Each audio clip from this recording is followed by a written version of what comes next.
Thanks to the support as a channel member, AD Richardson. Folks, I just wanted to start this video off by thanking everybody who bought their copy of FM22 through my discount code, which is linked at the top of the description below. Throughout the month of October, more than 2,500 of you bought the game using that link.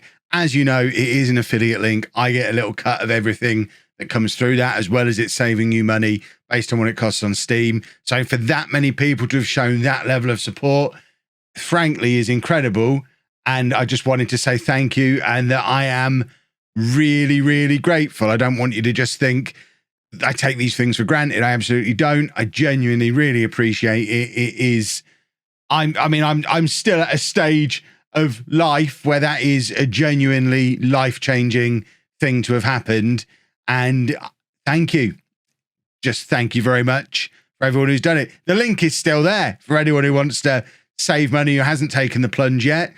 But just everyone who's already done it, this is me saying thank you again. Thank you. Hello and welcome to part 14 of Rebuilding Arsenal. I'm Kevin. Coming up on today's episode, we have two games for you in the league.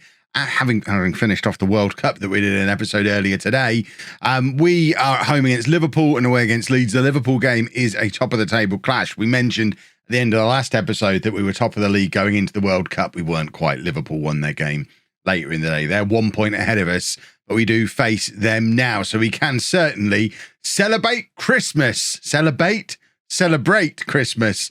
Top of the league. It's Boxing Day. Italy have won the World Cup. What a time to be alive. As you'll know, anyone who's watched the World Cup video, Italy fan from the start over here. So I was absolutely delighted. We do have a transfer window approaching as well. The board have given me a little bit of extra money to spend in the transfer window. They actually gave me an extra £36 million to spend, but I immediately put half of it into the wage budget because we were actually over our wage budget. And I wanted to give us a little bit of a cushion on the wage budget as well. We've got one signing already arranged. Lamine Diédiou is a young centre-back who, to be fair, won't be able to join us for 2 years. So you're never going to see him play, but he's 16 and looks really good. So yay for him. I don't know why I'm signing players like that. I do know why, because after we've done our bit, we'll be doing a 5 years in the future video. So it is important to get these youngsters in so we keep the conveyor belt rolling. An example of that is Angelo, who's going to be joining us in January that we'd set up previously. But we're probably going to go out and find a player. I'd quite like Declan Rice. You know I've got a bit of a soft spot for Declan Rice. I tend to sign him in every save it's possible to sign him. The only problem is he's just been playing at the World Cup and West Ham want £200 million to bring him in during the season. Thomas Partey does want to leave, but I don't think we're going to get 180 million for Thomas Partey to be able to let us go out and get Rice. And to be fair, looking at that team, where do we even fit Declan Rice in? I guess he could go into the deep lying playmaker role that Bellingham's in, and Bellingham may be there, or we've got lots of very good players. So I don't think we really need to sign anybody, but there's money there and I love spending. So this is the team for the Liverpool game. We've got Onana in goal, a back four of Tierney, Zagadou, Skriniar and Tomiyasu, Bellingham and Kessie in midfield, Smith Rowe, Odegaard and Gnabry behind, Lautaro Martinez up front. And I am still confused. For those of you who did watch the World Cup video earlier today, I am still confused that Argentina got knocked out of the World Cup in a match where they not only didn't play Lionel Messi, they also didn't play Lautaro Martinez in that game, or Dybala. I mean, 3 pretty decent attacking options for them there. I think most international teams would take a front 3 of Martinez, Dybala and Messi. Argentina didn't play any of them. They were all sat on the bench and, believe it or not, got knocked out. Who'd have thought? Go and watch the World Cup video. It was a lot of fun. Right, cross comes in from Tierney early on here, but it is headed clear. But Jude Bellingham is there to collect. He is now considered England's best player, according to the England squad list, at only 19 years old, which is interesting. Cross comes in for Kessie, and his header is just over. We only actually had 7 players away at the World Cup, so the vast majority of this squad are going to be feeling very rested after what has effectively been about 7 weeks off. I think we last played right at the start of November. It's now Boxing Day. So there's been a nice long rest for this group of players who'd spent all that time playing the Gegenpress every 3 days and getting absolutely shattered. this has been a nice little recharge for us. It might actually work in our favour that we've had to stop for the World Cup. Yeah, we've got a few players who are going to come off the back of it quite tired. Marco Llorente's we've had to send on holiday. He's come back from the World Cup shattered. The likes of Saka, Bellingham were there, but England got knocked out early. That's a bit of a bonus. Argentina got knocked out early. That's a little bit of a bonus. I can't think of anybody really who was playing at the business end of that tournament. So I think we've kind of just benefited from the fact that everyone's had a little bit of a holiday. The German contingent we've got, I don't think we've got any Dutch players, but the German players that we've got didn't even get to play because of the fact that we haven't got the Germany international fix on during the beta. So yeah, I think we've just been nicely rested and hopefully can explode into this second half of the season now. The only problem is we've played a half of football and aren't yet ahead against this Liverpool side. Manchester United are winning, so as it stands, we're actually dropping down to third in a match where I thought we'd be jumping back up to first place and really staking a claim that we were going to go and win the league in the second half of this season. But we've got 20 minutes to go. We can make some changes. We've got a very strong bench. If we take off Smith Rowe, bring on Saka, and we can then move Gnabry over to that side, Saka on the right. And Kessie can maybe come off as well for Party. And I'm also going to bring on Belotti. You know, if you watched my Newcastle video that I did a couple of days ago, you'll have seen just how good Belotti can be in this kind of system in FM22. He's kind of had his spot in this team blocked by Lautaro Martinez, but I've had my eyes opened by doing a season managing Newcastle and having Belotti score 33 goals in a team that's not as good as this one. So Andrea Belotti definitely has goals in him. Skriniar has got Tomiyasu out of trouble there. Goodness me. That was really poor from Tomiyasu, and good job. Skriniar is quite good at doing defending. But it's Liverpool on the attack. They've got a free kick. It's aimed at a Virgil van Dijk hovering on the edge of the area, which is weird from Liverpool. But Van Dijk still very much involved in this move as Liverpool are kind of retreating whilst keeping possession of the ball, and Trent Alexander-Arnold trying to get going forward again, and Gnabry, I think, has been sent off here. It was a wild tackle. It's the sort of tackle in FM that's always going to lead to a red card. Gnabry is off, and now we've got to go into these final 20 minutes or so down to 10 men, which is a long way from ideal. I guess we'll have to put Odegaard over onto that wing. Saka can come over here and just play as a winger now. And we'll now be happy with the draw. Why do we always go down to 10 men in big games? It's always the way. You have a big match and we go down to 10 men. Ridiculous. Gnabry should know better as well. Manchester United absolutely thumping Leicester. I mean, now it's Liverpool attacking again. 5 minutes left in this match. Have we just given away a penalty? Are you kidding? We've had a red card and now we've given away a penalty. We're better than this, but we have absolutely thrown it away. I mean, bottle job gets thrown around a lot on YouTube and Twitch, but this is a bottle job. These players are bottling this because we had the Tomiyasu mistake that led to a big chance that Skriniar protected him from. We've had a moment of madness from Gnabry getting himself sent off, and now a needless penalty that's been given away right on the edge of the area. No goal threat at all, and we've lost the football match. We're now 4 points off the top of the table where Liverpool are hovering, and that is not the return to domestic football that I was kind of hoping for. We need to go on a winning run now. A couple of changes then for the Leeds game. Llorente's back from his little holiday, so he can come back into the team.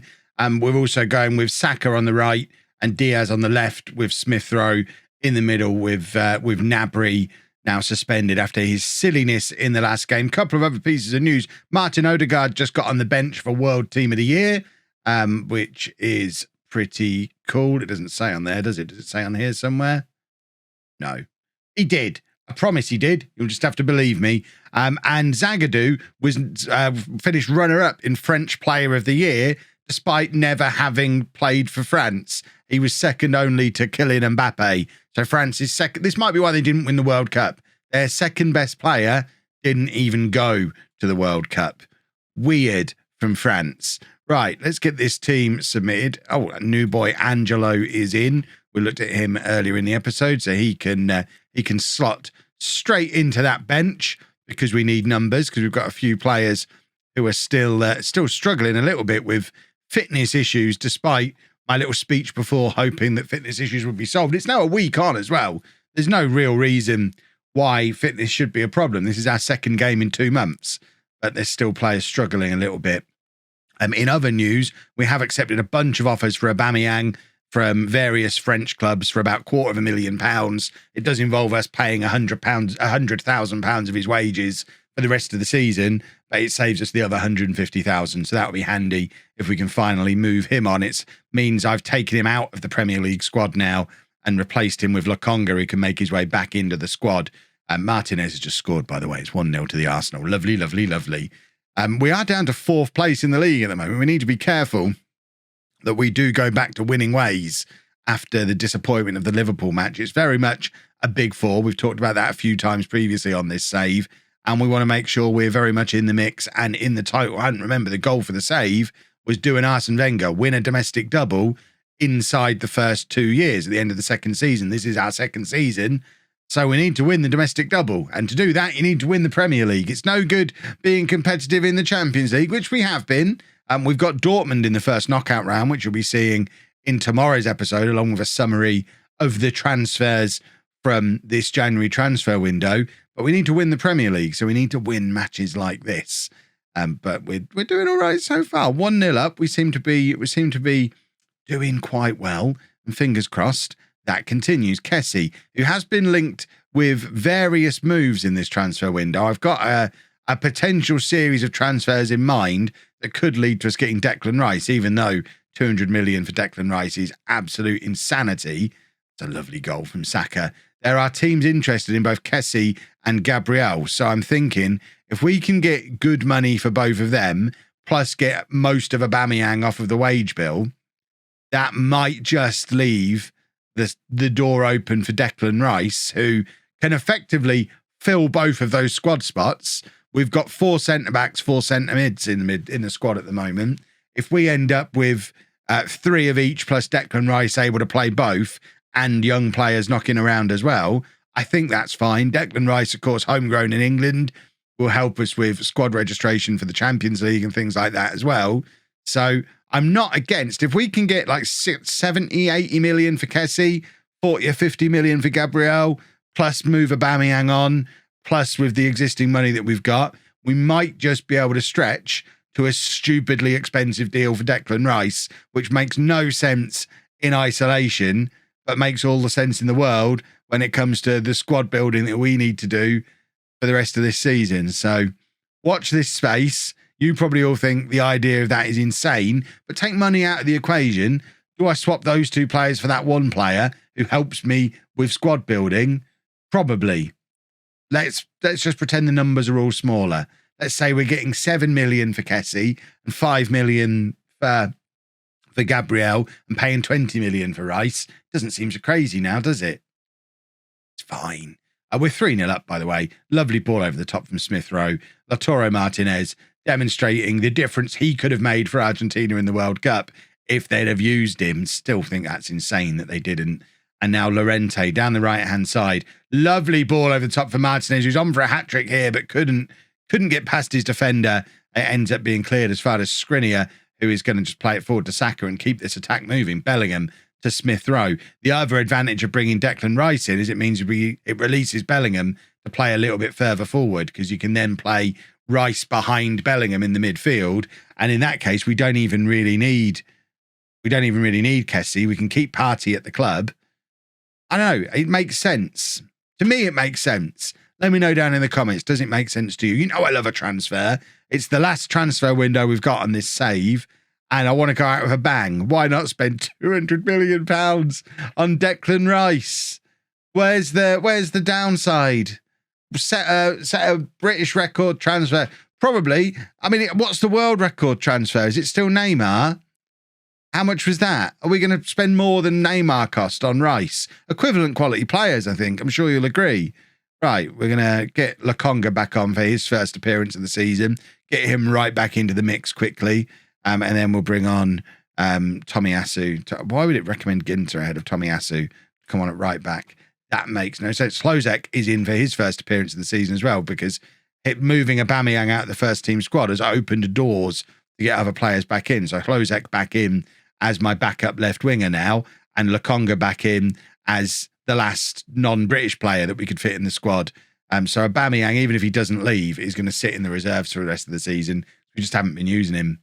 I think we probably could have got another season out of him if I hadn't have been so anti-old people. But you know me, it's all the same. Young people like me, we can't stand the old folk. As soon as you're over 30, you're over the hill. And I'll always believe that until I get to that age myself. And then I might change my mind. But as a young man, I can't stand old people. So, Leeds have just scored. We've got 10 minutes left. And we need to make sure that we don't let them back into this game here. Klozek doing some good closing down. I still struggle to say that boy's name. It's one of the reasons we put him in the under-23s to begin with. But Leeds have been all over us since their goal. They very much look like they might be sneaking back into this game. Zagadou attempts a tackle. It goes wrong. It's now 3-2. Leeds are going to potentially ruin this entire episode for me here. If we come out of this with no wins, it really is going to make it difficult for us to win the Premier League.